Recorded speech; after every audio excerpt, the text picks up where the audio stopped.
এই মন্ত্র পাঠ করলেই পাবেন গীতা পাঠের ফল, সম্ভব পাপক্ষয়, বাধা মুক্ত হবে জীবন। হিন্দু ধর্মীয় গ্রন্থে শ্রীমদ্ভাগবতের বিশেষ মাহাত্ম্য স্বীকৃত। কথিত আছে যে গীতা পাঠ করলে ব্যক্তি পূর্ণ ফল লাভ করে ও তাদের সমস্ত পাপ নষ্ট হয়। প্রচলিত বিশ্বাস অনুযায়ী প্রতিদিন শ্রীমদ্ভাগবত গীতা পাঠ করলে ব্যক্তি সমস্ত সমস্যা মোকাবিলা করার শক্তি সঞ্চয় করতে পারে। পাশাপাশি ব্যক্তির আত্মবিশ্বাস বৃদ্ধি পায়। তবে শ্রীমদ্ভাগবত পাঠ করার মতো সময় না থাকলে প্রতিদিন একটি মন্ত্র জপ করলেই সুফল পেতে পারেন। এই একটি মন্ত্র শ্রীমদ্ভাগবত গীতা পাঠের সমান ফলাফল প্রদান করে। এই মন্ত্রটি হল শ্লোকরূপী ভাগবত মন্ত্র।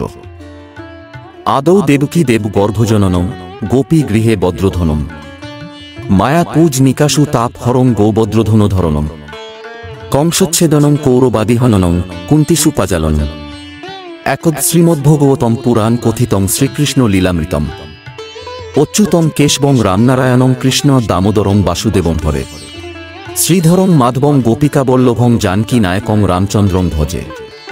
এই মন্ত্রের অর্থটি হল যে কৃষ্ণ দেবকীর গর্ভে জন্মগ্রহণ করেন, গোপী গোয়ালাদের সঙ্গে বর হন, পুতনা সংহার করেন, গোবর্ধন পর্বত ধারণ, কংসবধ করেন, কুন্তিপুত্র অর্থাৎ পাণ্ডবদের রক্ষা করেন তিনি, কৌরবদেশ নাশ করেন।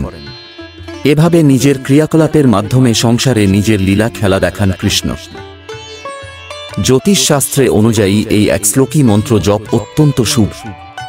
শাস্ত্র মতে নিয়ম মেনে এই মন্ত্র জপ করলে ব্যক্তি নিজের জীবনে সমস্ত সুখ সুবিধা লাভ করে। শুধু তাই নয়, পাপ থেকে মুক্তি পেতে পারেন তিনি। পাপক্ষয়ের জন্য নিয়মিত এই মন্ত্র জপ করা উচিত। এই মন্ত্র জপ করার জন্য সকালে উঠে স্নান সেরে কৃষ্ণের পুজো করুন।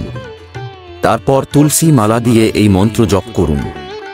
তুলসী মালা দিয়ে এই মন্ত্র জপ করা বিশেষ ফলদায়ী।